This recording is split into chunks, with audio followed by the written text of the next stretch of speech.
Hi all, my name is Joe, and I like to talk about world events off the beaten track.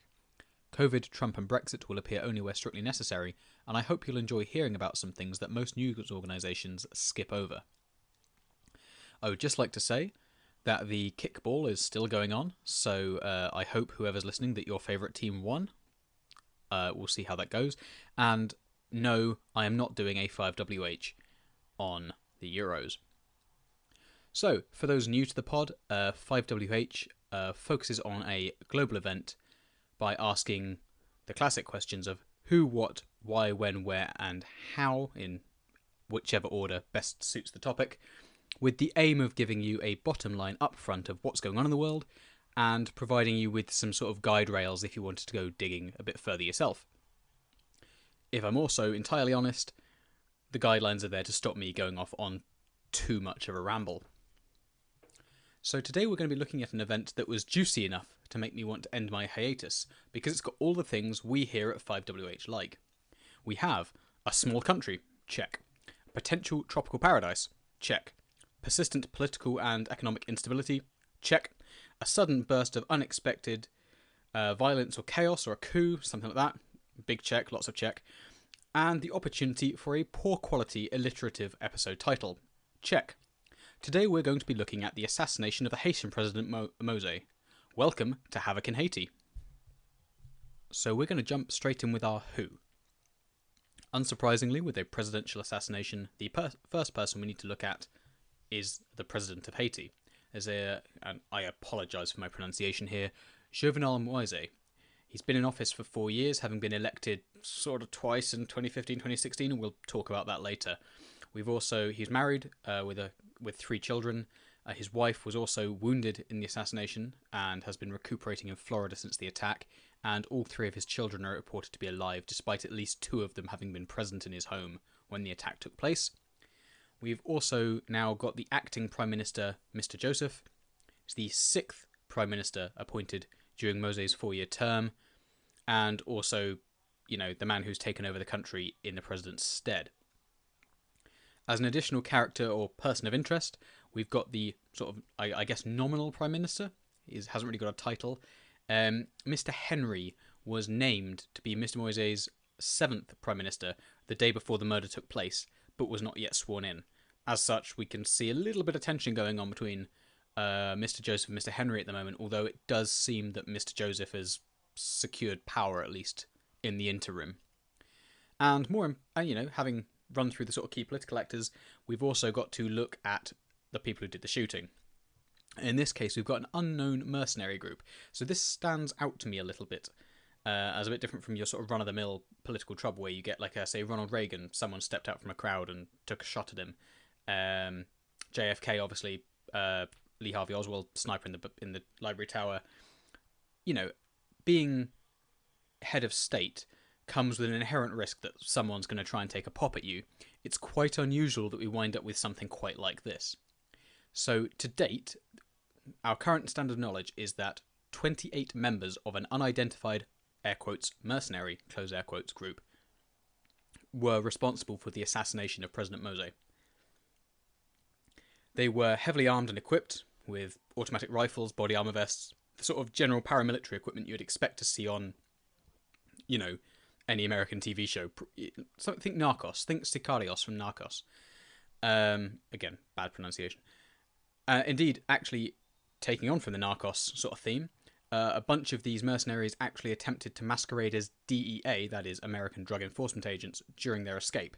There's video footage of the mercenaries in contact with the police shouting that this was a DEA operation and that everyone should stand down. That clearly didn't work too well. And it appears that one of the people shouting this claimed to be DEA were one of 2 US nationals that were arrested after the attack, James Solanges and Joseph Vincent, both reportedly of Haitian descent, although that again may be clarified later.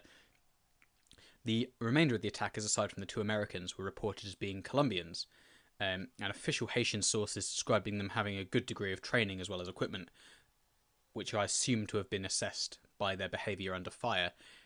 The suggestion being here that they're either ex-cartel hitters or possibly ex-Colombian military, again, no suggestion here that there's a nation state behind this, but we're not talking about a bunch of thugs with baseball bats here. We're talking about some quite highly trained and motivated individuals conducting the attack. So the only person that I've managed to find much information on from this mercenary group was the aforementioned James Solanges, or Solanges, again, your shout at the pronunciation. And he seems to be a bit of a character. He's a 35-year-old who runs ran, I'm assuming he's not running anything at the moment, ran a construction business in Port-au-Prince, Haiti's capital, and also had a key role in heading a charity aimed at child welfare in one of the city's more impoverished neighbourhoods. He has, however, had some limited experience in the security sector, which is not necessarily uncommon. There's a bit of crossover, even in the UK, between private contractors and security, and people doing a bit of construction work on the side. However, in this case, he was contracted as a, quote, reserve bodyguard by a private company which serviced the Canadian embassy in Haiti in around about 2010. In contrast to his actual title as a reserve bodyguard, Solange's LinkedIn profile lists his skills as military police and one of his ex-job titles as Chief Commander of Bodyguards for the Canadian Embassy in Haiti. Honestly, he seems like a bit of a Haitian Walter Mitty at this point, and it's actually kind of a miracle that a person with this sort of slightly inflated ego managed to pull off something like this. Although, that said, I may be being unfair. There's no indication that Solanges or the other American, Mr. Vincent, were actually in any way providing the leadership for this attack. Their reports to police have allegedly been that they were translators for the assassins rather than members of the actual hit team. And they have further claimed that they believed the operation had been intended to arrest the president and was supported by some sort of judicial sign-off.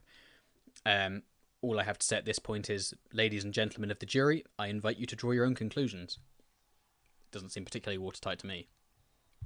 So now we're going to roll on to our what. And this, although it's been a few days now, the attack happened Wednesday last week.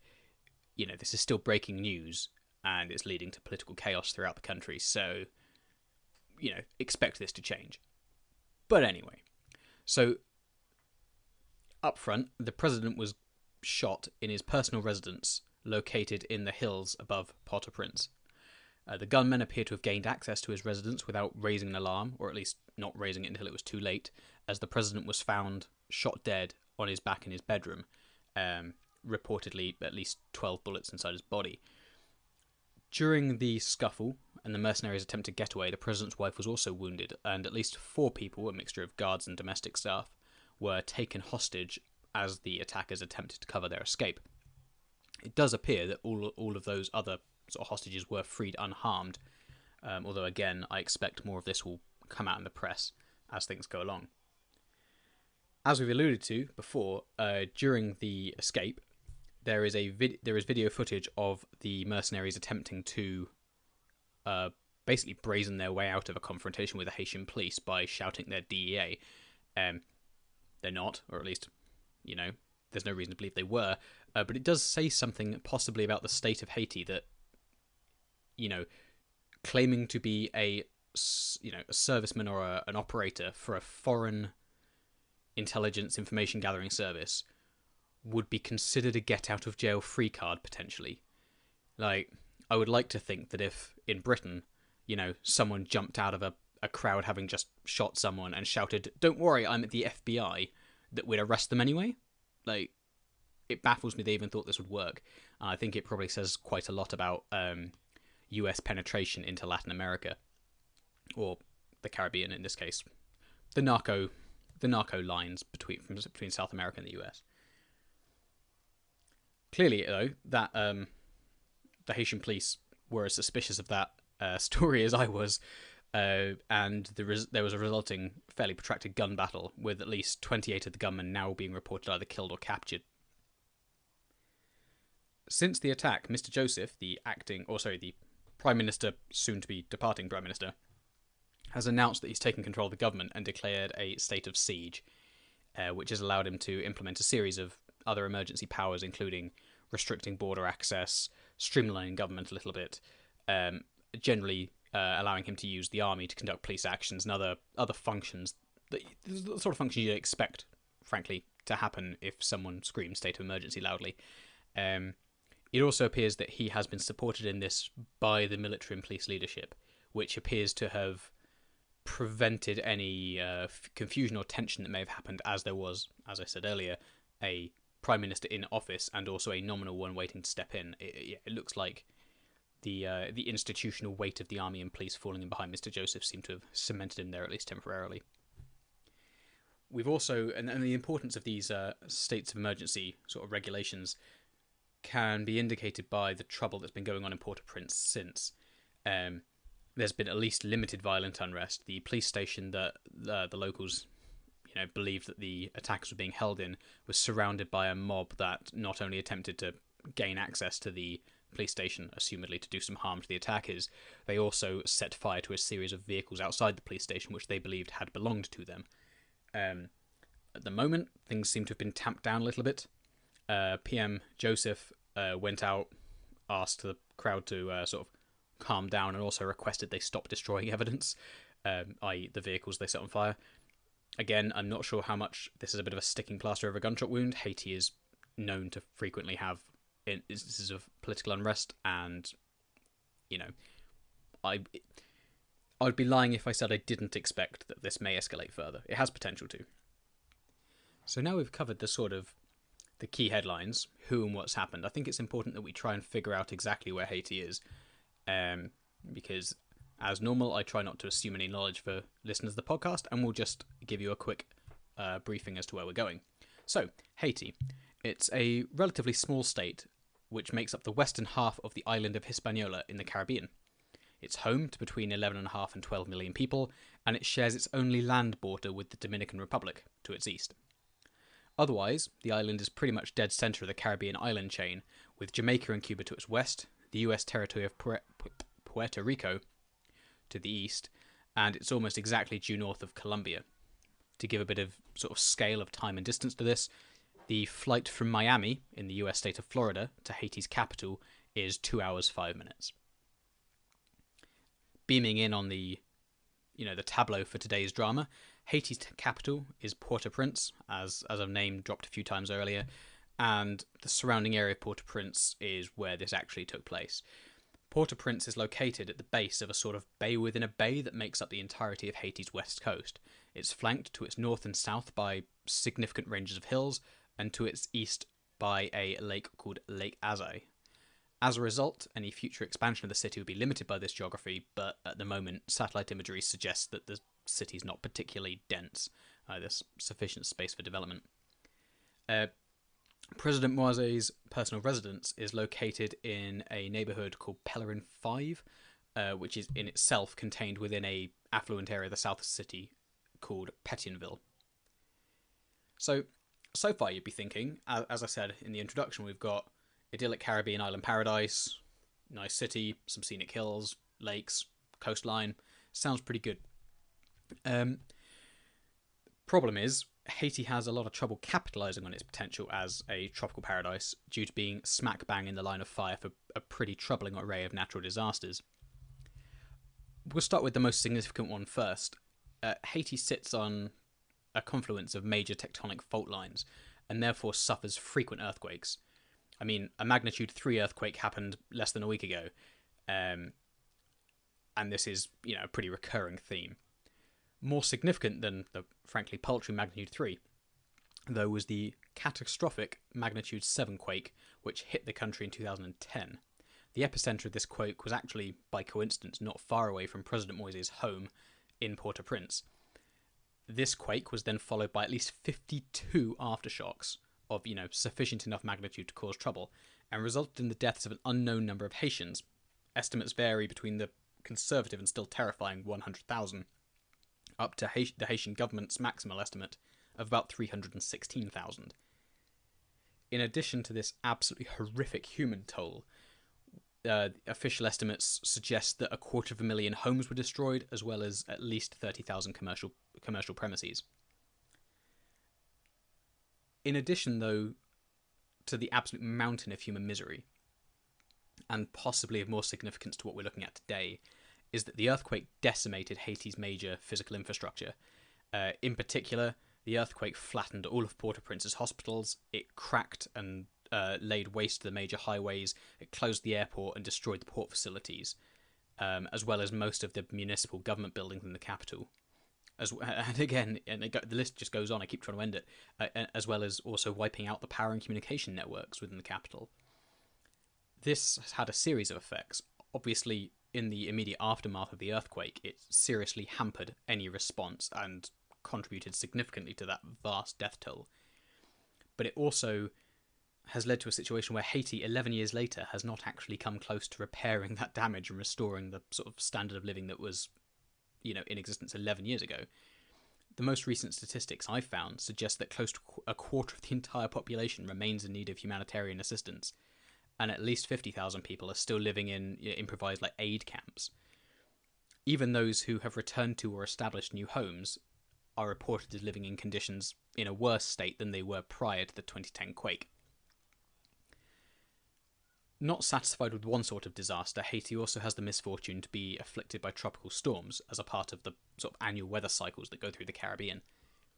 While these pale in significance next to the devastation of the 2010 earthquake, named storms strike the island frequently enough to cause significant disturbance. Most recently, this was Storm Laura, which struck Haiti in 2020, causing at least 31 deaths. And although with the earthquake, we've got a massive death toll and massive infrastructural damage, you've also got to consider that for every one of these storms, the flooding, the rain, the landslides, there's a significant ongoing impact to the state of, the society, the community that gets struck by these events. And it definitely seems to have led to Haiti having a somewhat fragile existence. Cumulatively, these storms and earthquakes have basically formed a vicious circle in conjunction with Haiti's poverty. It's currently the poorest country in the Western Hemisphere. The state, correspondingly, is chronically underfunded and unable to make the investments necessary to address the welfare of its people, both in response to these significant one-off catastrophes and also, frankly, in providing the baseline level of services that, anyone would expect, well, any Westerner would expect their state to provide. So now we've painted a bit of a picture. We've got, densely populated, bustling city in a country that's, while idyllic in some respects, is deeply troubled. And we know that the president was shot. So when and how did this happen? Well, the attack happened at approximately 1 a.m. local time on Wednesday the 11th of July 2021. Initial reports made it sound like a protracted gun battle occurred sort of during and after the attack, but more recent reporting suggests that this wasn't quite the case, with reporting possibly getting confused by the fog of war inevitable in such a confusing turn of events. Reporting as of Friday in the UK made reference to 28 arrests, and it can be inferred that several suspects remained at large for at least 48 hours after the attacks, as the reports the day before reported only about 20 arrests. So you can see, they weren't sort of surrounded and mopped up in one go. This seems to have been there has been a protracted manhunt throughout the city since the attack took place. In terms of the details of the how, again, the order remains confused, but basically we're talking about 28 blokes in 4x4s rock up outside the president's palace, and it seems that they basically sauntered in. We can ask a lot of questions as to how they gained that access and how no one noticed 28 men with machine guns walking into the presidential residence without shooting at them first. Those questions will follow. I'm not entirely sure we have answers to that yet. So now, though, we get to ask what is possibly the more important question, and I have no idea if I'm going to be able to provide you with an adequate answer for this. But to me, the most important question is, why did someone front the non-trivial amount of money, time and effort to send a platoon-strength gang of mercenaries to assassinate, or, if you believe the interpreter's story, to detain the Haitian president? What made them think that the most Tom Clancy approach to this possible was necessary? Well, to look at that, we're going to have to look at Haiti's political system and the state of those politics a little bit more broadly. As mentioned earlier, Haiti is far from affluent. It has significant misfortune in regard to natural disasters over the past decade or so, and regular listeners may have noticed that poverty is rarely conducive to political stability. Haiti is no exception to this rule. Indeed, you could argue that President Moise's career so far is actually a pretty good standalone example of, impoverished nations and corruption going hand in hand. So, President Moise sought the presidency originally in the election scheduled for 2015. He received an endorsement from the then incumbent president, Martelly, and ran on a platform favouring universal education and healthcare, reform to the energy and agricultural sectors, which is particularly important as 50% of Haiti's population are, agricultural labourers, basically, and also on a platform where he professed support for the concept of the rule of law. However, in spite of this platform that would seem positive by most objective measures, the actions behind this gave lie to it. In the first round of the election, exit polls suggested that only about 6% of voters actually cast their ballot for Moise. However, the official count gave him 34% of the vote. This disparity is probably a bit more than, exit polls aren't exactly right. The sort of, it's a tooth and claw election that's going to come down to the line. I mean, Christ, that's an error margin of 28%. Even the US pollsters in 2016 weren't that far off. And as you'd hope, I guess, hell hath no fury like an electorate scorned. Well, most of the time. And these allegations led to widespread protests throughout the country. This created sufficient pressure that Martelly, the outgoing president, declared the election void and appointed an interim president to act from the end of Martelly's term until another election could be arranged. This second election was held in late 2016, a year after the original, and returned a first-round victory to President Moise with about 55% of the vote, utterly thrashing the other 26 candidates. And let's just dial that back for a second. 55% victory with 26 candidates in the race. That's we think the recent New York election has been chaotic, but I think this probably gives it some run for its money. Anyway, I've seen no stories relating to allegations of fraud around this rerun special election, but I've also seen no evidence to suggest that Moise managed to wash the stain of corruption off of him. So really haven't got too much of a comment to make on this one. But this double election system with the interim government has led to a series of tensions which have come to a head in the last 6 months. So, interim government. So the Haitian presidency is a 5-year term. Moise claimed to have won the first round of voting in 2015 and would therefore argue he would have won the next round and should have become president in very early 2016. His 5-year term should therefore run from February 2016 to February 2021. So far, so fine, measured from the date that President Martelly was due to stand down. However, Moise's opinion is that his 5-year term should actually be counted from his first day in post, i.e. after the year of the interim government, and therefore his term does not actually end until February-ish 2022. He's therefore basically rolled through his term limit. The term limits of the elected legislature have expired, and because Moise is resisting the new election, no elections have been sought to replace them. So since the legislature stood down in 2019, let me get this right, 2019 I think, President Moise, or start of 2020, President Moise has been ruling by diktat. So even if you sort of understand his argument that, okay, fine, you lost a year of your election, you lost a year of your term to political shenanigans and trouble, he's conveniently failed to make any allowance for the parliament essentially to be replaced in his while conducting his sole rule. This is generally deemed to be a bad sign. Now, this has been worsened by some of the actions that Moise has taken during his term. So he's openly of the opinion that the Haitian state and its constitution requires radical reform. In common with all would-be reformers and all potential tyrants, his public justification for these amendments was to provide a, quote, system that works for the Haitian people, with a particular focus on addressing what Moise views as a weakness in the constitution, in that the presidency is not sufficiently empowered to deliver on any president's platform. He particularly takes issue with the way that the Haitian system results in the election of both a prime minister and a president.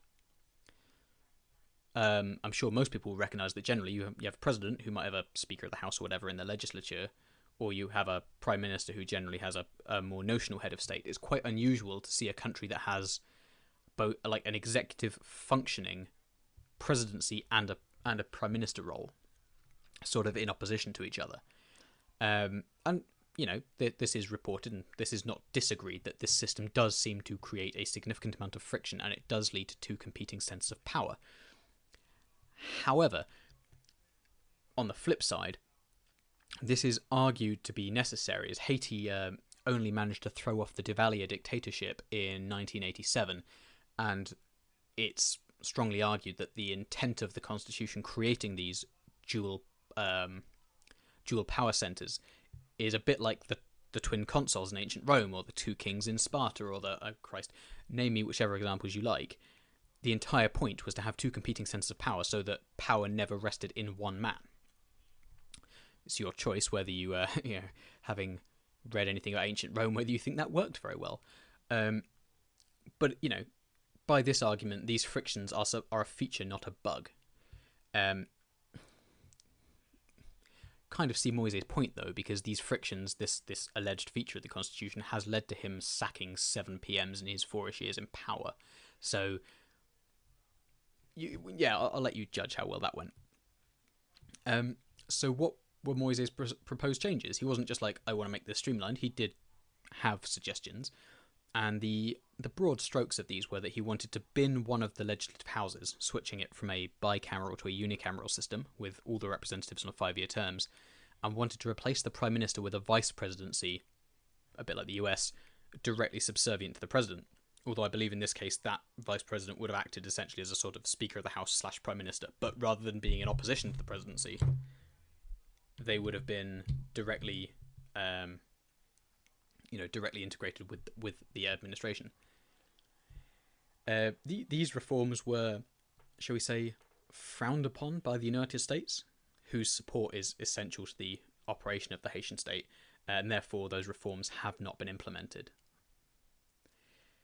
That said, although those reforms were not complete by the time Moise was killed, he had been ruling by diktat for over a year, with legislators' terms having ended in 2020. And no elections having taken place to replace them. This understandably proved unpopular both amongst the political classes and indeed apparently among the people.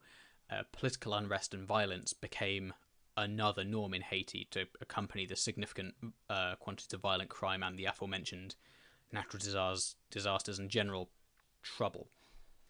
However, this increased unrest seems to have provided Moise with a cover to act in a more authoritarian manner. He took measures to secure borders. Basically, he took a lot of actions to centralise power into the presidency, as you'd expect, and also established a new secret police, which was intended to report directly to him. Now, I don't think anyone has the time really to go much further into the intricacies of Haitian politics, and I think we're going to have to leave a lot more questions hanging in the air. But I think what we can say with certainty is that the actions Moise has taken through his term are strongly suggestive of someone acting in a manner that you would call tyrannical. I think we could argue very strongly here that although we don't know who paid the gunman, who had the motive specifically to kill him, there were a lot of people that might have wanted him gone. You could see this bluntly as a Haitian repetition of the murder of Julius Caesar. Unlike Shakespeare's Caesar, however, we don't know into whose eyes Moise looked before he died and asked, "Et tu?" Okay, guys and girls, thank you very much for listening. I hope you've enjoyed taking a bit of a shallow surface level dive into Haiti with me, and I hope you've got as many extra questions as I have, because this is fascinating and we have not got enough time. If you've enjoyed it, I would love it if you could hit follow or subscribe on whatever platform you're using. You can also join me on Facebook or Instagram just by searching 5WH. I would also appreciate any comments or feedback you've got. This is a young pod, I am looking to improve, and I'm looking to get back in the saddle of producing this more often. Otherwise, thank you all, and I hope to see you soon.